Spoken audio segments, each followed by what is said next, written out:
Hey, what's up, everybody? He's Scott Rickenbach. I'm Scott Spreitzer. We're DocSports.com, Scott and Scott Show, and it's early value time. We take a look each and every week on Sunday evenings to see where that early action is going for the next week's card. And in this case, it's the weekend of November 22nd, 2025, as we inch closer to Thanksgiving. Can't wait. Always love Thanksgiving week with all the games, Scott. Yes. Going out, Wednesday, Thursday, Friday, the basketball, everything. But anyway, we'll save that for next week, and we're going to talk about this upcoming weekend. We've got about 7 or 8 games that we saw on Sunday evening, late afternoon, early evening, that we're starting to move, and games of interest, and we'll jump into, again, those games. Plus, we'll have best bets at the end of the show. Wanted to mention real quick before we jump into it all that you can get that $60 free account by clicking on the link below the video. Get yourself set up, and then you'll be able to use those free $60 on any of our daily packages over at DocSports.com, whether it be NBA, college basket, soccer, NHL, what have you. So check it out. Cool way to give DocSports.com a trial run. Scott, let's get to it. We're going to head to Cincinnati, Ohio, where BYU is laying 2.5 at Cincy. This line opened 1.5 at a few shops, up to 2.5 as we speak. And listen, I thought BYU did a nice job bouncing back. I mean, you lose that game at Texas Tech a couple of weeks ago, and they were shut down. They had 7 points. And then you're playing against TCU, can be very competitive at times, and you're only laying 3. They jumped out to a 17-0 lead, and then they never looked back. And I happen to agree with this first movement, bumping them up to 2.5. Yeah, luckily BYU was one of my premiums this past weekend, and they really did dominate in that game, really responded well after that Texas Tech loss.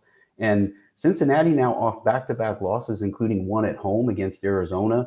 The Bearcats lost the yardage battle 475 to 344 in that game. It almost looks too easy here to take BYU laying the short number on the road, but I can't say I disagree with the move. Only thing I wanted to mention is maybe tread lightly here, because BYU, if you look at their road games, they only won by 3 at Colorado. They had to go to double overtime in the 6-point win at Arizona. And of course, then they had that bad loss at Texas Tech. Only one big road win by 14 at Iowa State in the last 4 road games for BYU. But I do like the Cougars here. I understand the move, but just keep that in mind, depending on how high this line gets, Scott. And I'm concerned about the Bearcats. Basically, listen, did they ever really feel they had a great shot at the playoffs? Yeah, I'm sure the players did. But when you lose a couple of games late like that, it starts to drain you. It might not be the bubble burst theory we were used to, but I'm starting to look at some of these teams that have now lost 3 games in the last week or two, and maybe looking for some of those to fade. Michigan's at Maryland. Michigan had a tight one with Northwestern. They get the late field goal to win 24-22 at Wrigley Field. They've been bet up at Maryland from 11.5 on the opener all the way up to 13.5 in this one. And I was just, looking it up again earlier Sunday that Mike Locksley is definitely going to be around for 2026 in Maryland. And that was kind of up in the air for a while, but 6 straight losses since a 4-0 start for the Terps. And the offense has been a problem. They're averaging about 17 points per game during the skid, Scott. The defense is bad against the run. Michigan has been winning football games, but they're 1-5 the way we keep score in the last 6, as far as the spread is concerned. And Underwood hasn't thrown a touchdown pass in 4 games, the young freshman for the Wolverines. The passing game's not good, but they do run the football, and they do play solid defense. I don't know I'm going to get involved here. I don't know whether I agree or disagree with this line move, because right now I'm kind of drawing a blank on the Terps and the Wolverines. Yeah, I understand the move, but this is big points to lay on the road. And like you said, that I saw that too about the Maryland keeping Locksley for 2026. But this team's having a second straight disappointing season. Like you mentioned, Scott, they've lost 6 straight games. And part of the concern there, the first 3 defeats were by 4 or less points, but the last 3 have all been by 15 or more points. And this included Maryland losing 55-10 at home, also against Indiana. So big concern for Michigan, though, here is they are hosting Ohio State next week. That's a huge game. And their biggest margin of victory in a Big Ten game is just 17 points. The average margin of their Big Ten victories is around 9 points. So this line seems to be exactly where it should be, but just, again, proceed with caution if you're liking the Wolverines here, because 2 years ago, Michigan was minus 19 at Maryland. It was the week before facing Ohio State. They won the game by only 7 points. So tricky spot here for Michigan. Yeah, I mean, it's early. It's Sunday night. Pacific time out here in Las Vegas. And I'm already thinking I'm probably going to pass over this game. You never know. Could find something between now and Thursday that jumps out at you. Thursday's our release time. Everybody, in case you're new to these Docs videos that we post all of our plays for the upcoming weekend, you never know, but I doubt it. I highly doubt Michigan or Maryland is going to make the card. We get an ACC clash at Virginia Tech as they keep talking with James Franklin about being their next coach. Miami opened 15.5 on the road, Scott. They're now up to 17 in this one. Tech, a little too one-dimensional for my blood. Most games, terrible through the air. They rely on that ground game, and when they get behind, they're done. So Miami's third against the run. It's going to be tough for Va Tech to be able to play their style of offense against Miami and stick around in this one. Your thoughts? Yeah, absolutely. It will be tough. But again, this is another big road favorite. And one of the keys here, when you look at Miami's schedule, it was so home heavy. They have had a home heavy schedule. This is just their third road game this season. And it's only going to be the second time, Scott, that they've had to leave the state of Florida. The other time they lost at SMU in OT. So when they won by 6 at Florida State, the Seminoles actually won the first down battle 28-14. So can we trust Miami on the road here, especially to win by such a big margin? Their last 3 wins have all been by big margins, but all of them were at home. But again, like you said, it's hard to trust the struggling Hokies, but they are at home and catching huge points. And again, Miami out of the state of Florida for just the second time this season. And in that 20-point loss at Florida State for Virginia Tech this past weekend, they did have a 2-0 turnover deficit, so that was part of the problem. It's the Hokies' home finale, too. So tough. This is another tough one, just like that Michigan-Maryland matchup, in my opinion. Well, and it's a game where it can make the home team season, for a bad season that they've had. They've been struggling. They're going to definitely come out and play their tails off. Whether they can hang that number or not remains to be seen. But I did back SMU in Miami's only other trip outside of the state of Florida. We got a nice win there. So it's tough to trust Miami laying all these points. But again, it's one of those things, if they can get up 14, 17 points, all of a sudden things kind of unravel for a team like Tech who can't who can't throw the football. We'll see.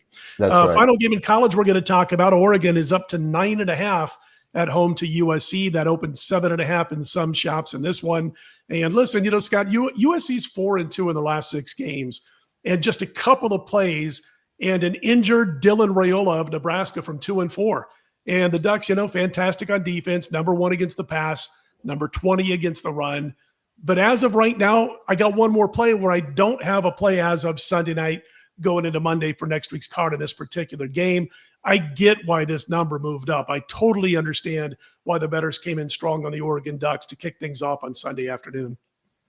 Yeah, the Ducks are so strong at home. Other than that loss to Indiana, they have demolished the teams that have visited Oregon this season. They don't just win, they crush them. And the Trojans' road wins were at Purdue and Nebraska, as you mentioned. They lost at both Illinois and Notre Dame. I trust the Ducks' defense at home much more than the USC defense on the road. So still cautious about needing a win by 10 or more here, but I would say I definitely agree with this line move toward Oregon. I totally get it. So it's tough to fade the Ducks at home. Yeah, I think jumping in at 7.5. People got some nice value on the Ducks there because I totally agree with where that line is now. Absolutely. All right, we're going to get to this Bills-Texans game in just a minute. I want to let everybody know what's been going on over at DocSports.com. If you're watching this throughout the week, as I mentioned, the Thursday afternoon release time still stands, of course, throughout the football season at Doc Sports for all of us handicappers at Docs. And you'll be able to get those Thursday afternoon, probably going to have another, 5 to 7 plays. Scott, this past weekend, we've had a great weekend after great weekend. And this past weekend, I went 7-7, but we were still able to make money because I was able to go 3-0 with football top plays. We had a 5-star prop on Sunday, a 6-star play on the Buffalo Bills on Sunday, and a 7-star nice, easy cushion winner on Notre Dame on Saturday. And so the actual money won is now up over $12,700 on the run in college and pro football. And we're, what is it now? 109-71 is the long-term record. Having another good time, another good season, I should say. But Scott, I also wanted to mention about basketball. College basketball, we're up over 6,000 on our current run. Goes back to last year. NBA 10-3 the last 13, and we're up over 20,000 now going back long term. So I wanted to let everybody know what's going on because you can find all the plays over on the homepage at DocSports.com. And Scott, I know you hit a nice 6-star play and a sweep on Saturday in college football. I know it's kind of early to look ahead and decide exactly how many plays you're going to have, but generally I've been averaging about 6 or 7 plays per week in college and pro football. Yeah, and I'm usually in the 8 to even up to 10 range. Of course, that's for the entire week. We're talking the Thursday to Monday football cycle. And yeah, I had a nice 3-0 sweep on Saturday, Scott. All of my college football plays happen to be single-digit faves, and they all won by double-digit margins. They were all like rocking chair winners, really. So It was a real nice Saturday. 6-1, 86% run on my college football 7-unit and above. I did go 1-2 in the NFL Sunday. I had a tight loss on my top game, lost by a single point, but still on a 16-4 NFL run. And also my hoops are off to a winning start. So great time to check everything out at Doc Sports and get on board for some winners. I'm real happy about the NBA because I usually kick it into gear about the second week of December. And to be rolling the way we are, we got 2 7-units last week in the NBA. We had a play on, I think it was Friday, and then one on Monday or Tuesday. And generally speaking, I don't have a lot of big plays in the NBA, but we've been seeing it right thus far and hope to continue to do so. Let's talk some NFL line moves. Thursday night football, we do have some movement already. The Bills are in Houston to take on the Texans. Bills open 2.5 in this one. They're now up to 3.5. I mentioned Buffalo was my 6-star on Sunday. It took a while to get there. They made me wait. They needed a couple of touchdowns in the final 9+ minutes to be able to secure the cover in that one.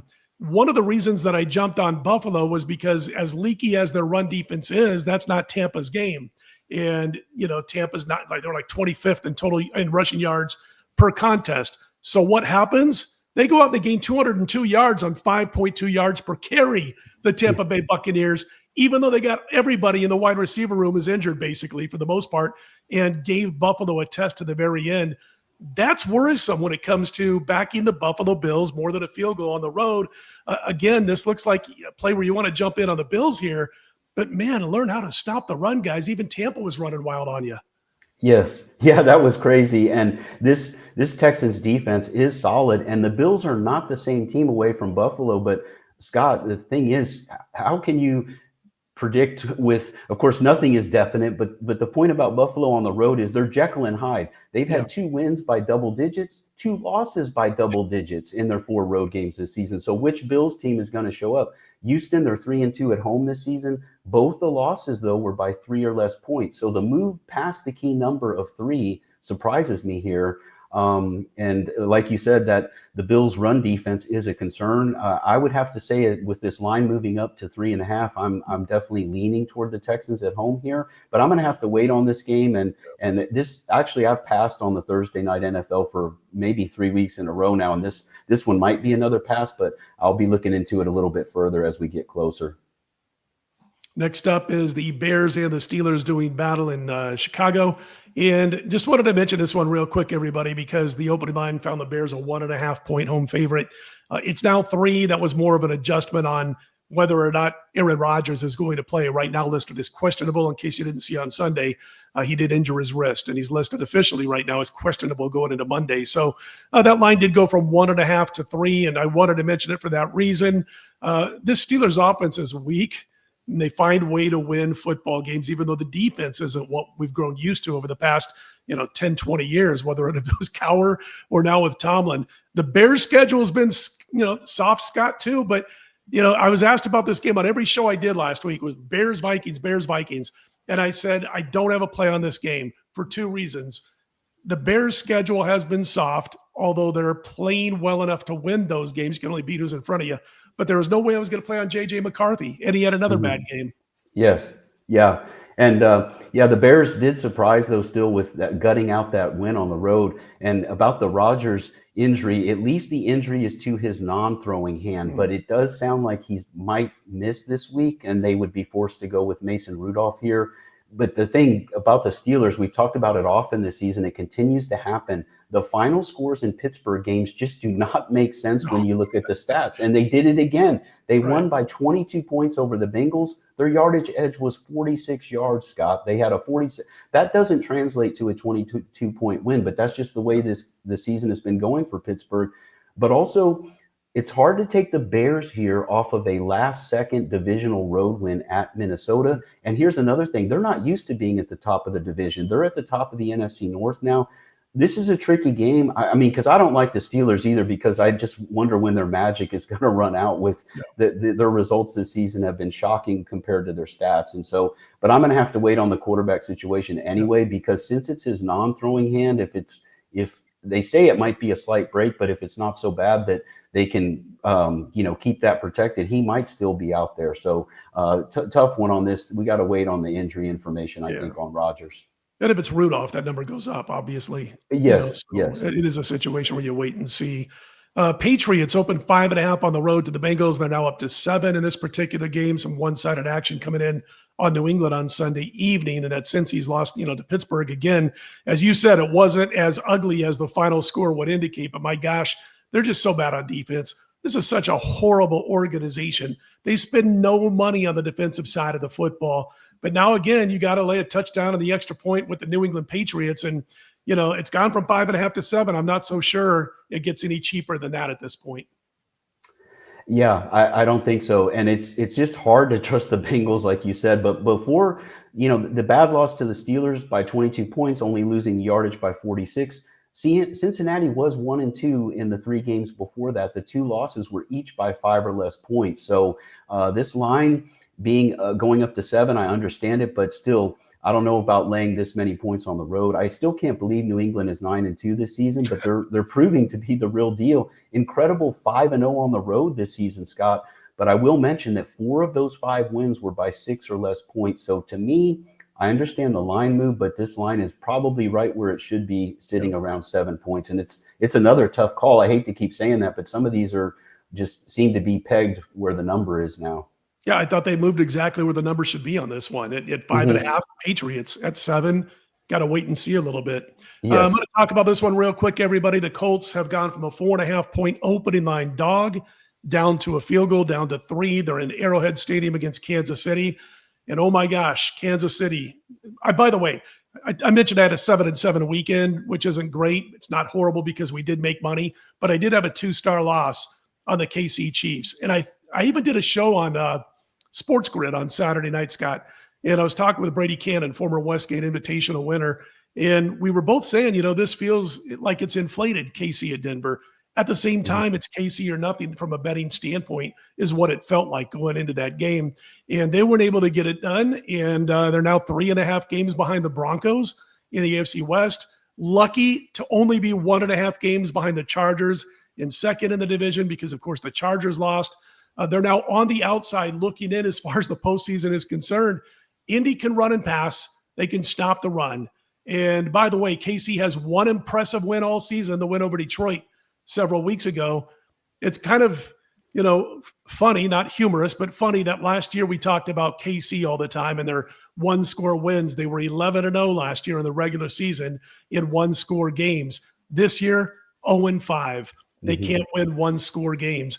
And this is going to be an interesting matchup here because I thought, Sunday you would see the best out of KC. Now they've really got to play their best football if they're going to have any chance at all to get back in the playoff race.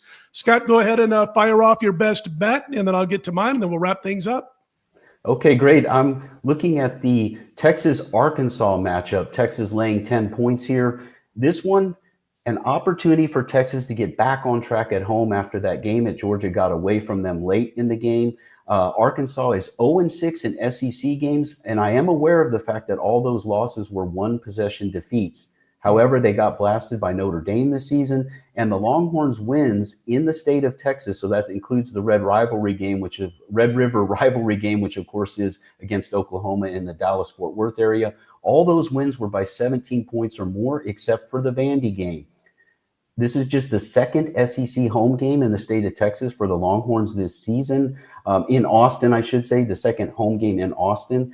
And remember, they had a 34-10 lead in that Vandy game, too, before the Commodores scored the final 3 TDs of the game in that 3-point loss for Vandy. So I think Texas is better in Austin than people realize. And I think that that's why you're seeing this number at double digits. And the 10 points is not enough. In my opinion, Texas is going to win this by 17 to 21 points, and they should roll here.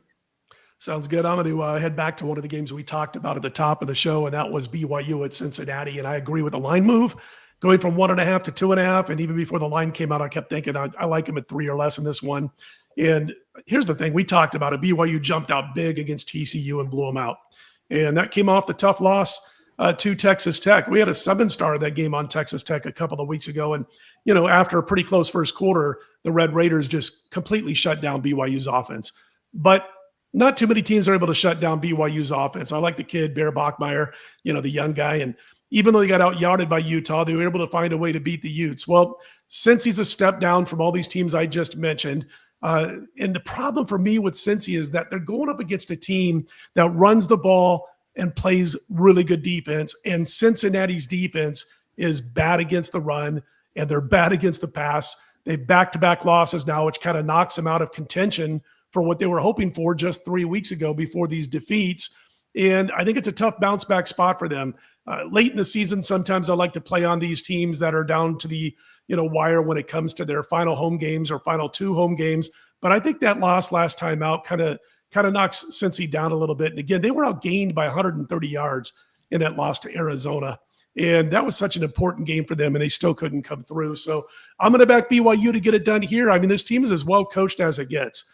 Whether they were lucky against Utah or not, they're as well coached as it gets, and I like them again at 3 or less. So my show best bet is BYU.